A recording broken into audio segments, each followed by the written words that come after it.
அதிமுக முன்னாள் அமைச்சர்கள் வந்து ஜனவரியில வந்து சேர்ந்துருவாங்க தாவேக்கால அப்படின்ற மாதிரி வந்து செங்கோட்டையன் சொல்லியிருக்காரு. இதை நம்ம எப்படி எடுத்துக்கிறது? உண்மையாவே நிர்வாகிகளுக்கு இடையே வந்து ஒரு பூசல் இருக்கா? அதாவது இந்த வாழருந்த நரி, ஒரு நரி கதை சின்ன வயசில் படிச்சிருப்பீங்க. அந்த கதை இவர் வந்து அதிமுகவில் இனி பொழப்பு நடத்த முடியாதுன்றதுனால அவர் வந்து அதிமுக வந்து வெளியேற்றப்பட்டார். அப்போ என்ன நீரி கண்ணீர் வடித்தார்.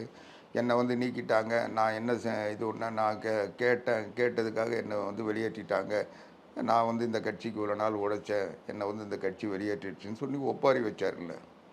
இப்போது இவர் வந்து வெளியேறினதுக்கு பிறகு எந்த புரட்சி தலைவி அம்மா அவர்களுடைய ஆட்சியை மீண்டும் அமைப்போம்னு சொல்லி 100 ஆண்டுகள் ஆனாலும் அம்மாவினுடைய கனவை நிறைவேற்றுவோம்னு சொன்ன செங்கோட்டையன் இன்னைக்கு யார் கனவை நிறைவேற்ற போகிறாரு?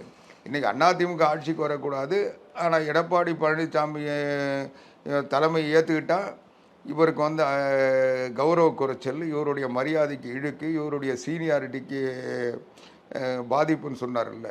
இன்றைக்கி புஜி ஆனந்த் பின்னால் போய் நிற்கிறாரு. புஜி ஆனந்த் இவரோட அரசியலில் மூத்தவரா, இல்லை தியாகம் பண்ணவரா, இல்லை தெளிவு பெற்றவரா, இல்லை அமைச்சராக இருந்தவரா?